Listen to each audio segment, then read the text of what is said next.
the Inspire Me seminar today. And just as always, I just want to let you know that there is a attendance sheet going around for you. If you haven't had a chance to sign it, make sure you do before you leave. We like to keep track of everybody that comes, kind of see what their affiliation is. And if you're in part of the seminar class, make sure you put seminar on there. I think that's almost good. All right, so, yes. All right, so today we have a very special guest. Her name is Layne Lewis, and she is going to speak on systems engineering. And so her background, very long and illustrious career. Not old, just a lot of stuff. So originally got a bachelor's of BS in aerospace engineering back down at the University of Arizona, and then an MBA from the University of Washington. And then spent some time with Booz Allen and Hamilton working on NASA projects back before she moved to Idaho. And then she came to Idaho and worked for HP doing laser jet printers. And then started a company that I had some involvement with back, not directly, but in collaboration with, called Tenexus. She was a co-founder and chief operations officer of that. Probably, let's see, that was back in 2002, which is sounds about right. And then went on from there to become the president of Willowview Consulting, which is kind of where she is now. And she's working with the Department of Defense and several other federal agencies and doing work that she'll probably describe shortly. But very interesting work working with things like SEAL teams and talking about ideas for systems work within that area. But very interesting topic, systems engineering. It's very important for engineers to understand about this, why it's important, and maybe how you use it. So I'm really excited for Layne to be here, and I'd like to welcome her to the stage. Thank you.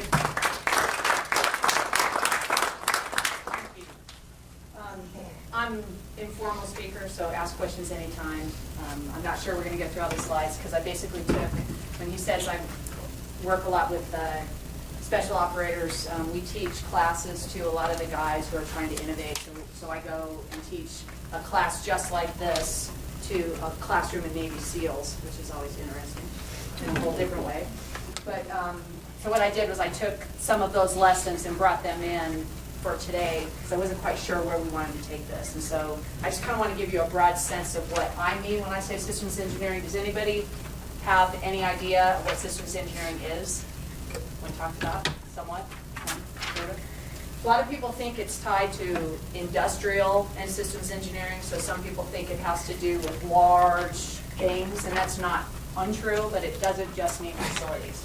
So my whole goal today is to just get, and again, this is taken directly from my teaching Navy SEALs what systems engineering is, if you can add that. To give a basic understanding of systems engineering, and to some degree the development process philosophy that goes along with that.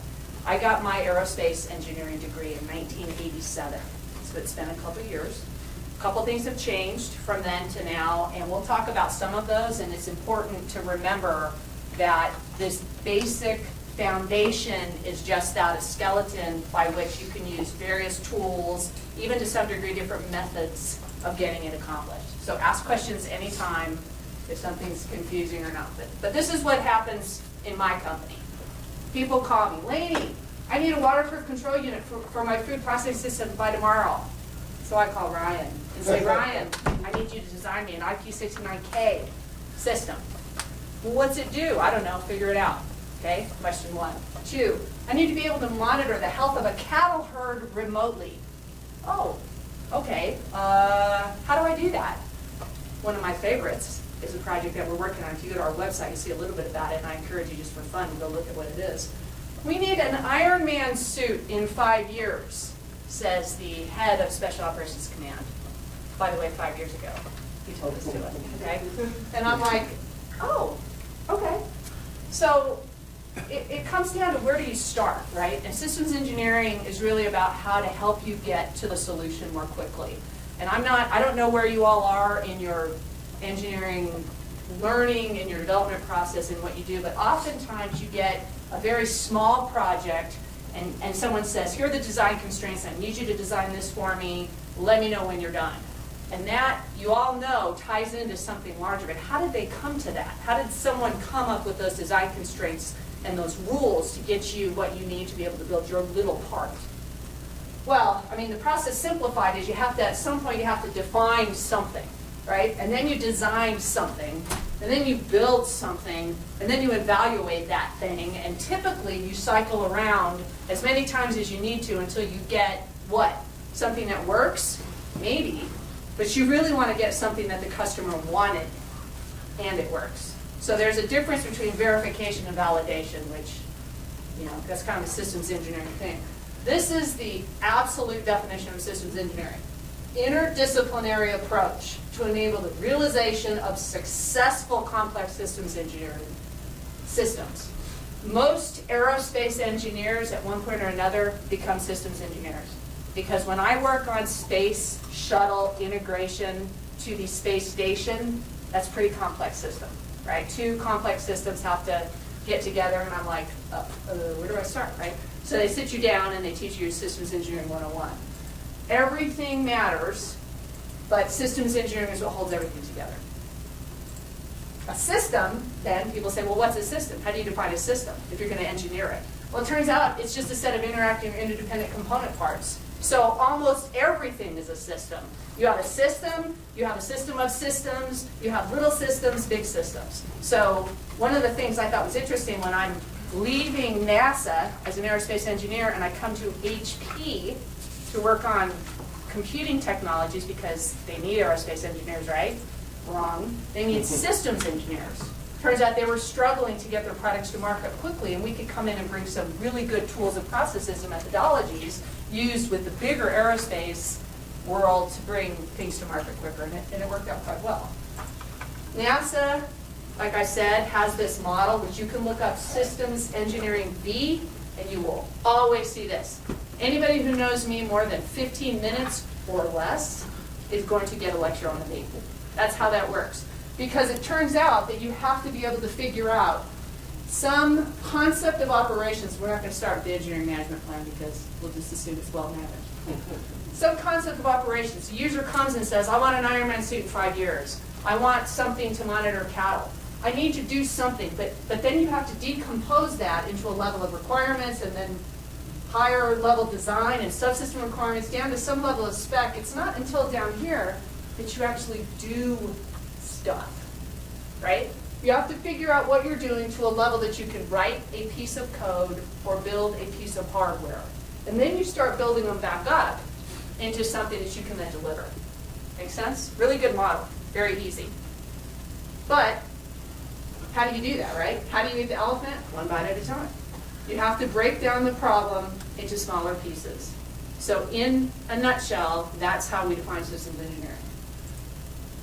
So why is it important? This quote might be from Henry Ford. A lot of people argue. But in the end, this is true, right? If you ask people what they wanted, they would say, I want a faster horse. They wouldn't say, well, I really want an automobile. You know, it hadn't even entered their mind. So what you have to do is you have to figure out what problem you're trying to solve. And oftentimes, at least in my career experience, the users don't know what they want specifically. They just know they have a problem and they need it solved. If they say, I want an Ironman suit and it has to have an exoskeleton and be bulletproof, I say, why does it need an exoskeleton? If you can be bulletproof wearing this, why wouldn't you do that? And they're like, oh, that's a good idea, right? So what we typically do and what we typically see is we see customers or users, even engineers, we over-constrain ourselves before we even start, which is not a good thing to do, right? It limits innovation, although it's really hard to schedule innovation, by the way. So we work with the military a lot, so I always have to put scopes in.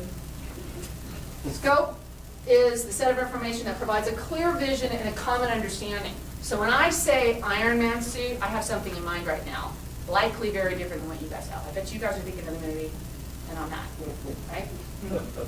Point is, we need to have some definition. This really helps to, and this is so old. I think like a professor showed me this like in 1985. But isn't it true, right? In the end, no, I just want a tire swing, right? You know, but that's awesome. I love that one. Engineers? I mean, we do our best, and we're all well-intended, but if we're not working in the same direction, we're never going to get there. Or if we don't know where we're going, we're never going to get there, right? So the scope sets the boundaries. Avoid battles. I don't know. You guys maybe in study groups have some battles. I know we really spar in special operations community. I mean, like, Duke. We do a lot of push-ups, turns out. Prevent incorrect requirements, omissions, less time to write. I've done a lot of work in the past with a company called Requirements Experts, so I cite them just from some of their classes. But it also helps to speed up the whole review process because everybody starts with the same basic foundational understanding of where they're going. And it helps you manage change. So we use something called design reference missions. We, are always really cool in special ops, so we use names like Carnivore for things. So a design reference mission is an operational scenario that describes how the system will be used. The operator might not be able to say, I have this problem, I need a faster horse. And you're like, I don't think that's it. So let's step back. Let's walk through a day in your life, right? So we can actually do that. We can describe a day in the life of your system, product, life, whatever it is. We can address nominal and off-nominal conditions. And we need to include viewpoints of key stakeholders. Stakeholder is not a shareholder, right? It's a stakeholder. It's someone who has an interest in the outcome of the product or the solution, right? I think it's interesting that many of us tend to go here, right here, like right there. Like, I'm going to use this thing, and it needs to do these things. But there's a whole web of things that need to be done around that, like, can you transport it, or does it have to be kept at a certain temperature? How's it for training? Something with these guys, these operators, it actually, they call it new equipment training, or NET. It must be so simple. We call it marine proofing things, because if you have this massive complex training process, they're never going to use it, or they're going to use it very, very differently. They just simply won't go through it. But then things like manufacturing. So designing for manufacturing is very different than designing to build one or a couple. Logistics, like if I have to change batteries every hour or something, and these batteries aren't necessarily available to me, that could be a problem. Disposal, some things you can't just throw away, right? Might be hazardous, that kind of thing. So the point being, the scenarios need to include everything, every aspect of it. And this is how we become a system, not just one little device. Questions? Good? Awake? Okay, again, benefits of scenarios. Like 14 slides, they all say the same thing. What if? We can start bringing these in. I guarantee you start trying to solve a problem with a group of people, the very first things they're going to throw at you is, well, what if this? Well, what if that? You have to solve the foundational, nominal scenario before you start throwing in those corner cases. It just won't work otherwise, in my experience. But all of these to bring out the assumptions, increase the understanding, and ultimately it will enable the CONOP, which is concept of operations, to be codified into a requirement. And this becomes really important because this also, in the big real world, requirements are what you give to companies as a contract statement of work to actually build something. So it's a big deal. They're going to do exactly what you tell them, no more, no less. So something new, and I just put in one of our Iron Man pictures because I thought it was fun. Something new in the last several years, probably since 2014, the Department of Defense has been moving into a space where they're really trying to get innovative. They're trying to bring innovation cells all around the country, and they're trying to let every guy be an innovator, which is great in theory, not so easy in reality because there are all these laws, guard defense, blah, blah. But one of the things that we've done is we've started putting together rapid prototyping events around the country for various things. Like there's one right now called Thunder Drone. It's happening in Tampa. Right there. They're doing a lot of, as you might imagine, drone stuff.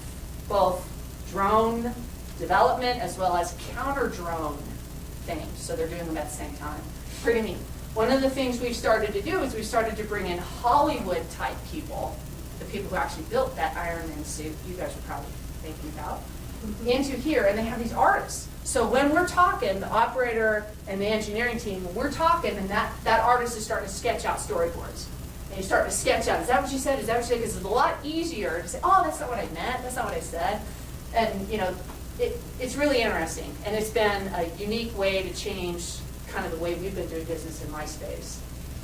I'll caution you though, because if you have people who don't really understand what I affectionately call math with letters, then they take that picture, they put it into CAD, and then they 3D print it. And guess what? Look, it's done. I'm like, well, it's not really done, because if you put that thing in your arm and you do whatever, it might blow your shoulder out, because you haven't done the math letter yet. So there's a certain amount of conceptual prototyping and then actual analysis and real prototyping that has to be done together. Conceptual prototyping, like you can see in these pictures, is really good to be able to communicate my idea to somebody else, which is necessary instead of just this list of requirements. The system shall, the system shall. I'm going to interpret it that different than everybody in this room most of the time. So who cares, right? Who cares? Why do we do this? Again, these are really the stakeholders. Most people jump to operator and customer, but in the end, there's, like we talked about before, there are a lot more people involved in developing the products. And the systems engineer makes sure that everybody's working together toward the same goal. This is one of my faves. Communication is a big deal. It's the, do you have a cream for wrinkles? Here you are. She comes down fully wrinkled. Little misinterpretation, right? Sure, she didn't want to be wrinkled. She wanted to get them away. But in any case, this is the point. This is like a massive point. So what do we do? I mean, where do we start? Remember this? You're going to see a few more times. The requirement is a documented physical or function, a need that a particular design must be able to perform.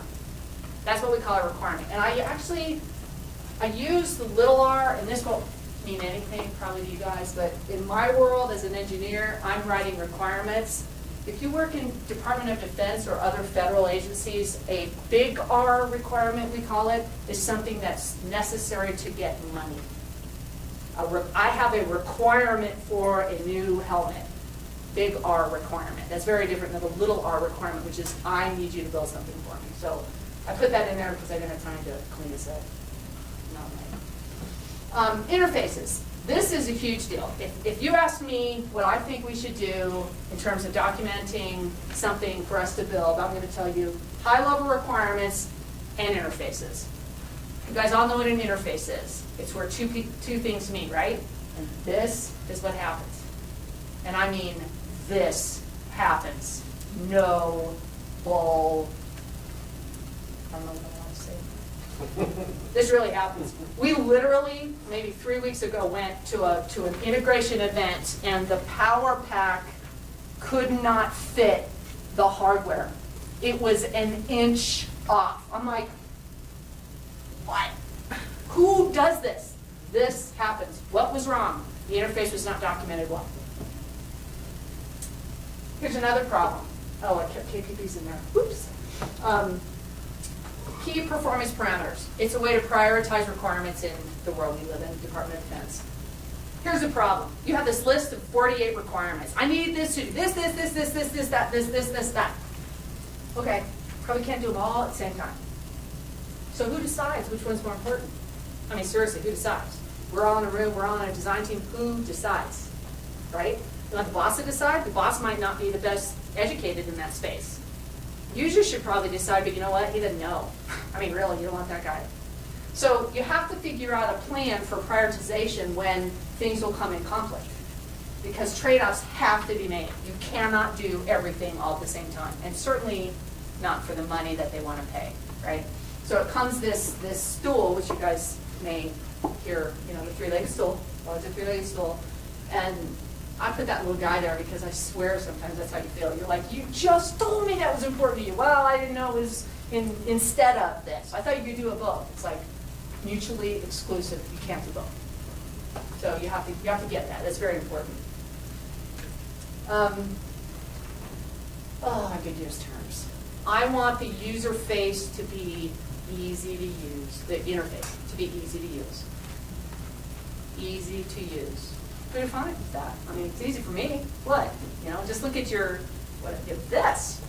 Easy to use, right? Yep. Fits in my hand, you know, but who decides?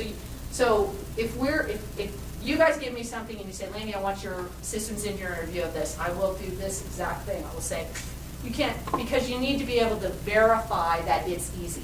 In the end, when we're building back up that right side of the V, and I'm verifying that it works, that you did what I told you to do, I'm going to test against this requirement. Easy to use. So when I look at it, I'm going to be like, wasn't easy. You're going to be like, yes, it was. Well, this is a problem. Minimize, adequate, ultra low power. That's like, what does that even mean, right? We also try to not have two ideas in a requirement, because how can you test it? What if you fail? Is it and or? Which is it? What do I test, you know? So, support, robust, sufficient. That's good. Questions? TBD. TBD, yeah. Well, to be determined, right? I mean, it's like, you know, we're working on this lovely project. There are still like 14 TBDs, and we're supposed to deliver the prototype. I'm like, what are you building if you still have a TBD? Well, we're just doing something. I'm like, then okay. Something else that I highly recommend is documenting rationale, because for everything I write down, so even if I did, say I didn't know, and I don't know what a TBD is, at least I can put metadata, if you will, against that requirement that says, I made this assumption. I'm going to make it 2 pounds because of these reasons. I realize it's a TBD, but for now, I'm making it 2 pounds. And then when I go off the project and someone else comes in, they'll at least know why, even though it's a TBD, someone's still moving to 2 pounds. It's huge in my mind, but very few people do it. Okay, so that's an example of documentation tree, of how all this stuff ties together. We have a user need, we have an operation scenario, we have a requirements document that then goes down and and this is Iron Man. SysML, this is helmet, power, blah, blah, blah, right? So the idea is that it all ties together and that it literally is a decomposition of one down into the next. We also have architecture descriptions, and again, in my world, that system requirements document and these are the most important. But you have to have the middle one, right? You have to decompose to get there. Why document anything? We hear this a lot, and it actually comes out, especially with the transition. I don't know how many of you guys are software guys, but the whole Agile, product over process, right? All that stuff, which I think I have a slide in here, but it turns out that you still have to write stuff down. You still have to be able to say what you did. And again, if you ask me why, well, how are you going to build the second one exactly like the first one if you don't know what you did? You have to document it. So we forget things occasionally. We make assumptions. Teams change over time. There's also this thing I talked about earlier, which is this whole contract mechanism. I have to be able to give them a statement of work to have, maybe part of it is going to be built by one company, part of it by another. How do I tell them what to do and where the lines of demarcation are? All of these, true. Consistency, traceability. Here's an interesting one, is the whole documentation. So if I say, I want a helmet that can see in the night and see in the day and allows me to have augmented reality heads-up display. Okay, that's what I want. Like, all right. So then you find that one of the heads-up display requirements is completely unrelated to anything that was in that high-level document. So it has no parent. It's being worked on totally unnecessarily because some dude wanted to do this cool thing, right? And we find it all the time. Alternatively, you could say, remember I said that wanted to work at night? Maybe there are no lower level requirements that have anything to do with night vision. Then you realize you've missed something. It's the systems engineer's role to figure out what's being missed and what's not. That continuity thread. Yeah, that whole, what the user needs is what's being built, and the tests are testing what the user needs. Because often that's not the case, surprisingly. And so this is how does it tie in? And this is just more of a thought, because individuals and interactions over process and tools, that's great, except you have to have process. Otherwise, if you have more than 2 people on the team, you're going to diverge. That's just the way it is. All of these are kind of the same. You just have to, again, you just have to do this. So, considerations when you're doing a lot of this stuff is kind of the customer needs. Some customers require massive documentation. The project's super complex, you're going to need more. Number of developers or teams, the formality, complete lists, large systems. I think you guys could probably inherently see that if you have more going on, then you probably need to write down a little bit more or take more care. And one thing I'm not even touching on is model-based systems engineering, because I don't want to right now. But it's something that can be used as a tool to help bring things together a little bit more formally. But there's a cost associated with it. So our philosophy, and this is Ryan Carey, he's one of my mechanical engineers. You talk to him about what it's really like. I'm kind of demanding. I have kind of high standards, right? I require a solid foundation because I want to be able to have justifiable anything, right? We're not doing it because we're bored and have no hobbies, right? I want a solid engineering foundation, but we need to be agile also. We're very small, so we're very fortunate because we can move pretty quickly. But it's something that we've called just enough. So we do math with letters, even though it's not exactly that math. But it also depends on external factors like consequence of failure. We haven't even talked about that. Some things we work on have huge consequences if they fail. Some things not so much. Right? And it matters. So what I do is I make decisions on the processes and the tools that we use based on all these factors, and I call that agile, because other companies can't do that. They have to do what they have to do. And we'll change as we go forward, as we get more information. So again, small project, luxuries. You know, if it's just Ryan and I building something, we just build something. So we might put together performance parameters in terms of priority and what's important and kind of thresholds that we want, that kind of thing. And then what we might do is we might use what I call discovery learning, which is rapid prototyping and failure, and then document something that we built. So then what we do is our documentation is an as-built, what we did, not what we're going to do, which is just as good. So I throw in a little bit about the design process here because I think it's important. Like, and I don't know what the makeup of the team, but most people understand that you have to section, yeah. That you have, sometimes you're going to model things before you build, before you prototype. You'll do some analysis and assess that prototype. You'll refine it in your plan and just keep going. I think the systems engineering role in all of this, as the electrical engineer is doing his thing, the mechanical engineer is doing her thing, whatever, is the customer and stakeholders' needs have to be kept in mind. And it's easy to get off track if you're focusing on one little thing. It's easy to make a decision that makes sense to you, and you're well-intended, and you're trying to do the right thing, but you forgot that the cow is not going to have an air tag. So don't ask me to put an air tag on the cow, right? Or something like that. Because the user is adamant, but you forget, because that is, in fact, the best engineering solution. But the user doesn't want it, so it's a fail. So this is just a define the problem. You know, the design requirements are much lower level. You just keep breaking them down. I'm sorry, that's blurry. I saw that. Typically, systems engineers help with feasibility studies, and this is with some of the larger projects. The second bullet is the big one. You have this huge potential solution space, and you have got to narrow it down. You do not have time to look at every single thing. So one of the things we did with the Ironman suit is we did a bunch of modeling with a human model and sort of the motion and the realities of what they would be doing to narrow the scope to identify the best solutions. And then we only went after those that made sense in that space. It's a big deal, and that's very often a systems engineer role. Same with conceptualizing. That's when you have to start figuring out how you're going to solve the problem in each space, right? A lot of people call it ideation, and especially in this Department of Defense Innovation place now, ideation. I always laugh, and I had to put this because it makes me laugh. It's like, well, we'll just schedule that in. How long does it take you to come up with a concept? Well, it's going to take 2.5 weeks. Just like, how long does it take to fix your bug? Oh, it's gonna take me exactly 14 hours. You know, you just can't always schedule this stuff in. I'm seriously, right?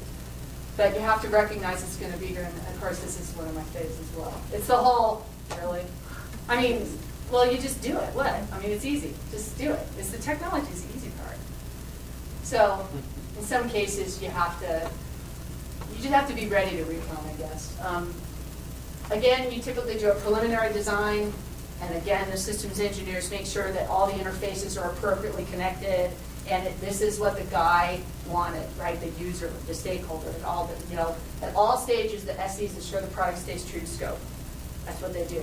Well, maybe it changed a little. The idea is that you're going to come up with the best you can based on what you know at the time, and then you're probably going to change that over time. So, but again, systems engineers keep you on track.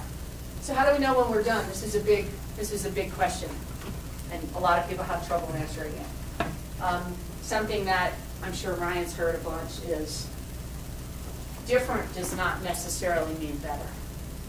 This is something I have to tell the operators a lot. Well, we need something that does this, this, and this because, you know, I need a bigger gun or a smaller gun or whatever. And I'm like, well, how is that better than what you have today? And once you get them to think about it in that way, they start thinking about things differently. The other idea is, like I talked about a few minutes ago, is who decides, right? At some point, you have to put your pencils down and start building things. And realities come into play, like money.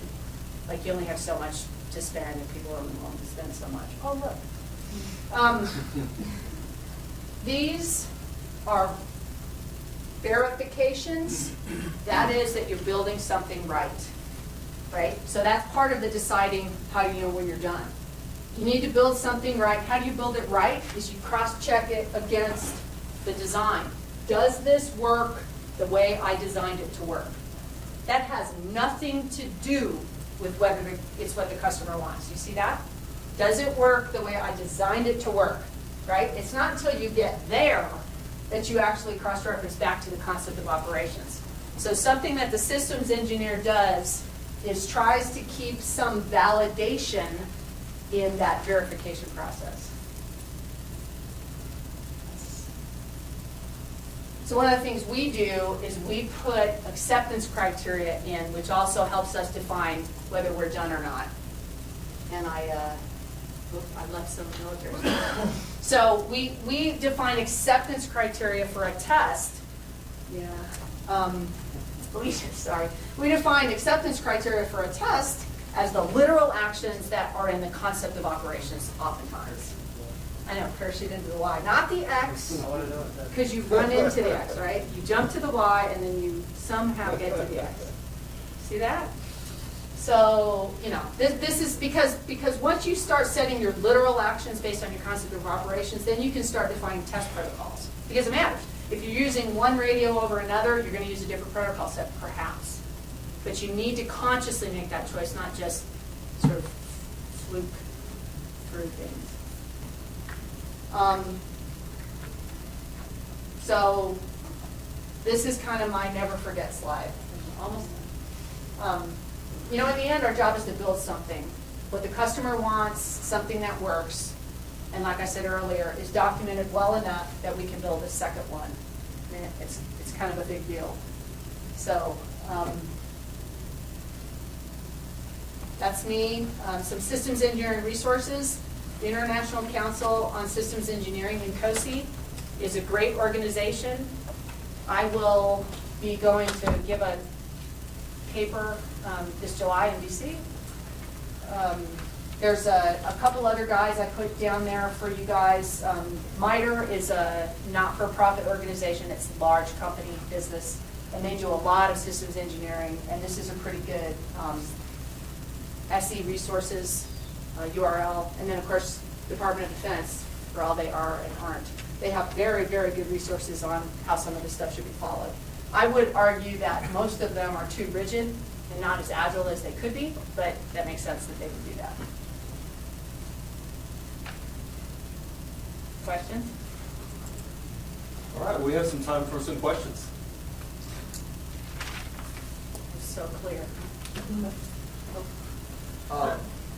So when you were going back to when you were talking about the prototyping and people diverging into designing things that don't meet the requirements or weren't in the requirements, do you think those things shouldn't be there at all? Because a lot of things are developed that way, and that's one way innovation is designed. Like I know self-propelled artillery was formed from that kind of thought process.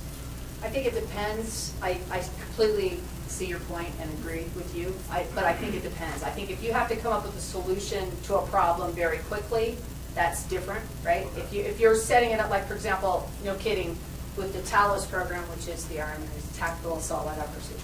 With that program, we had in 2014, we had a huge rapid prototyping event.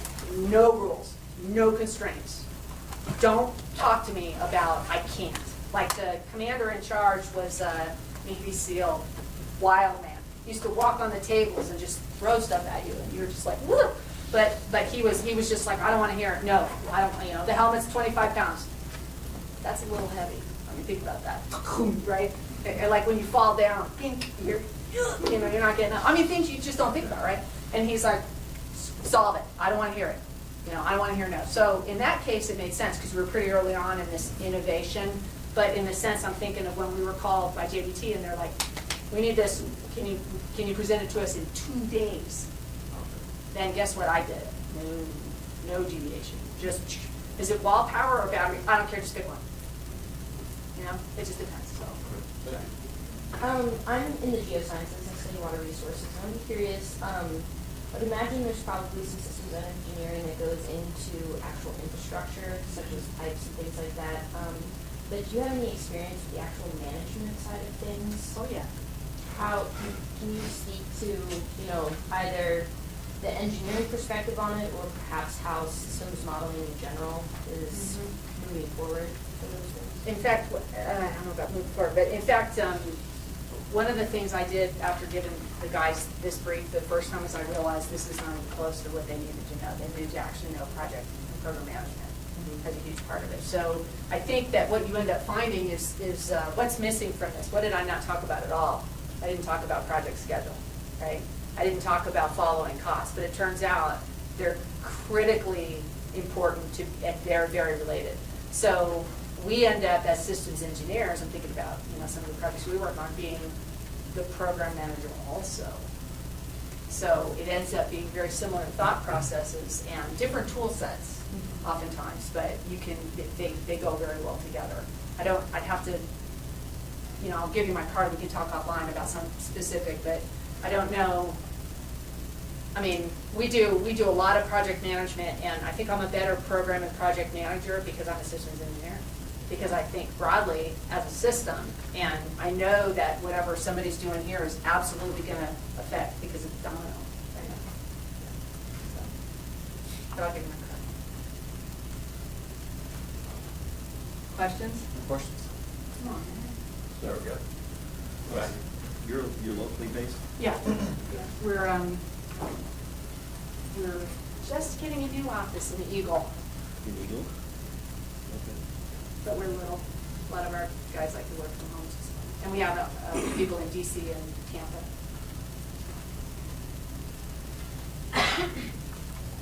This is just kind of like a what's your process question, but like what form of program do you use to document things like when you're working?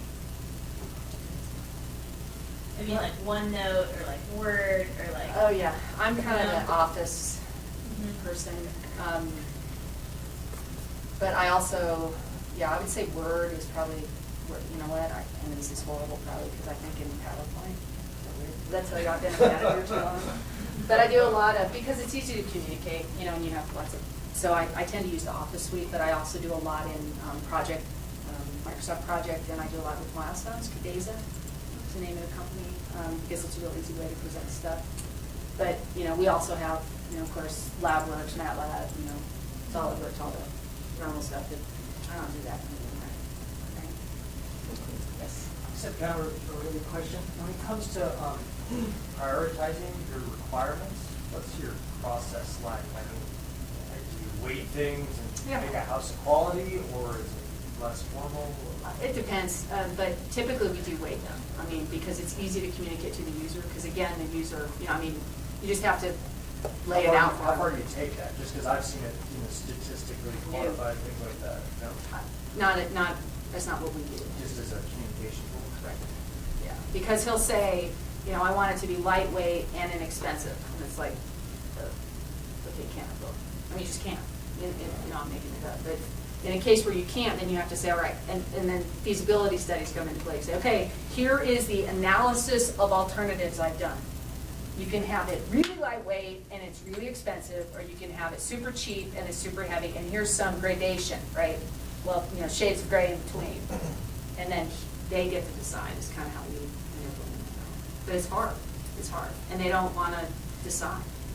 They want you to decide, and then they can blame you when it goes wrong. I didn't say it was your fault, I just said I'm blaming you.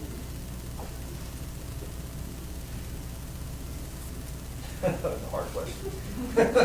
Careful.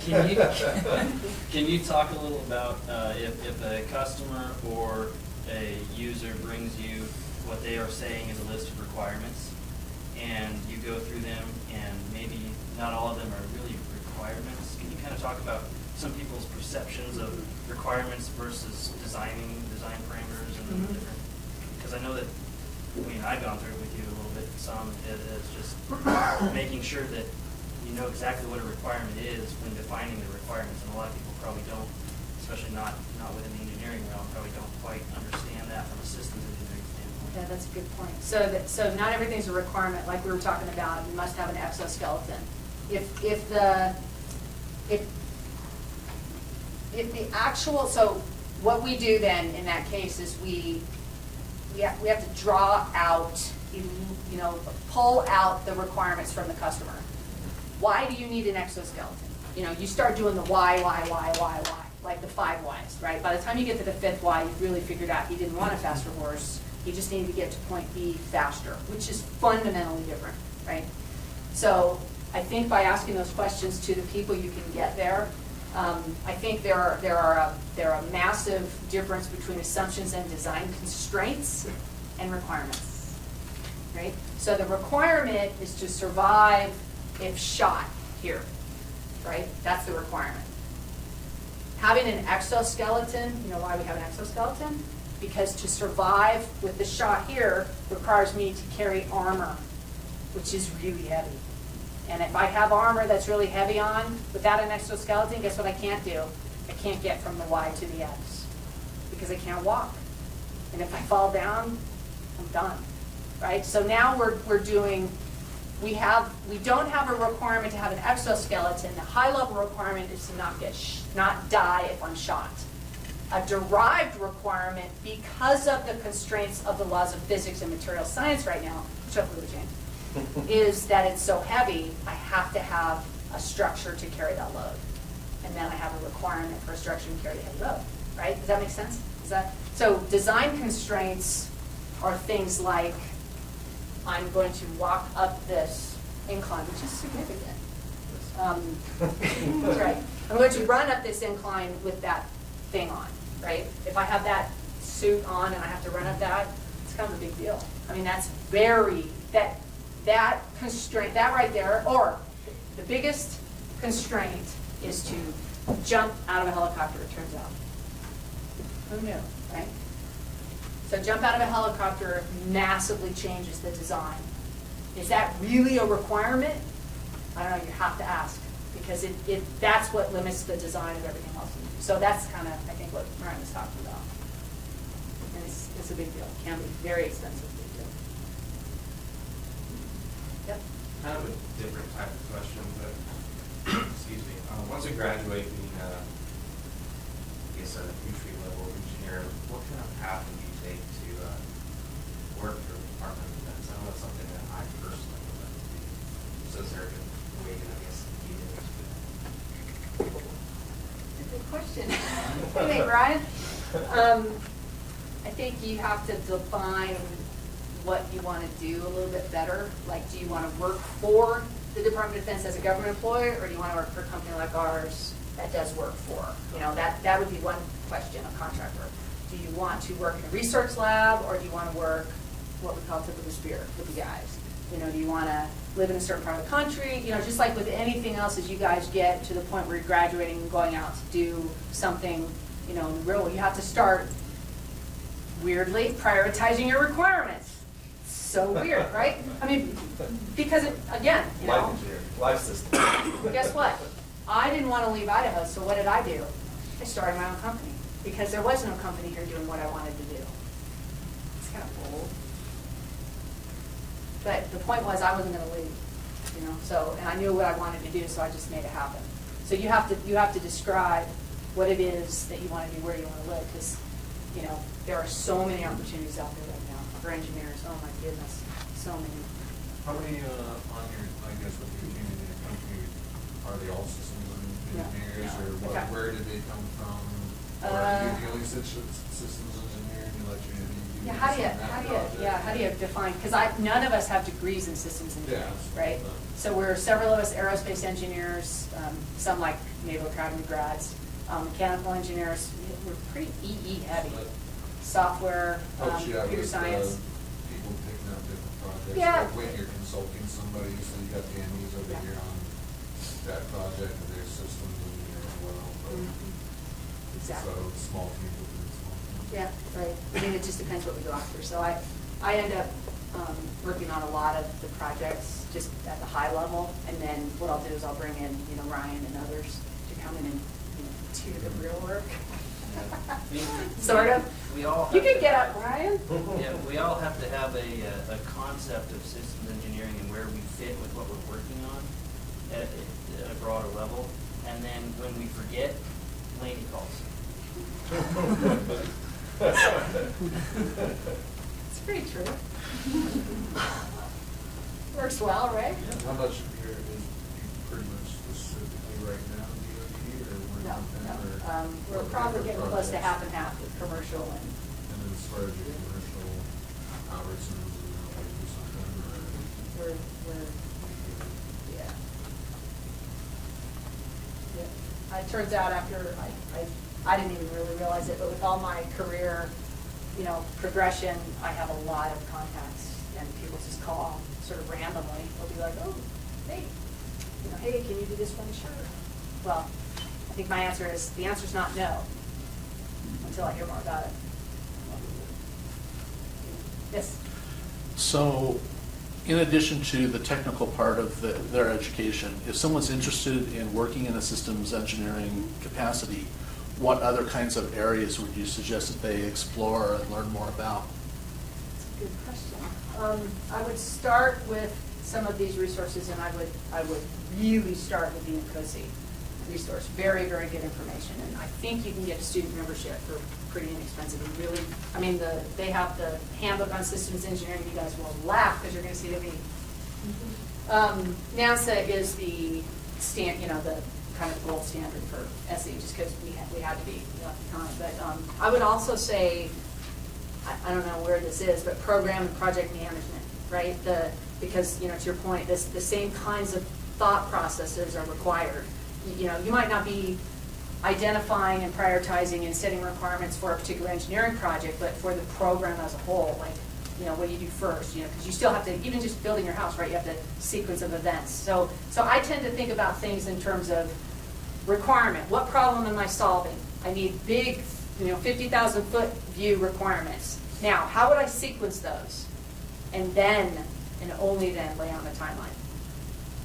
Timeline is to me secondary to sequence of events, because some things can be done in parallel, some things can't, and there are some things that have to be finished before you can start something else. So that's the finish-start relationship. So I think planning would be helpful in understanding those tools and methodologies as well.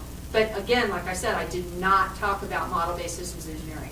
And there's something, this is kind of when I go to NCOSI and I'm talking with the colleague that I co-authored this paper on, we're starting to move to something called data-centric systems engineering, which is different yet from model-based, because what happens is with the model-based systems engineering is people start putting all this data into tools like Magic Draw or Enterprise Architect.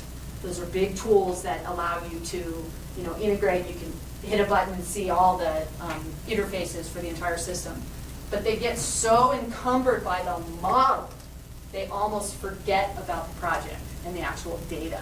And so we're trying to kind of shift the idea. It's not model-based systems engineering, it's actually data-based systems engineering. So we're trying to socialize that as a concept. Yeah, I mean, it makes sense, right? Yeah, that's. And if you go to INCOSE, you can read all about that concept. So. I had a question.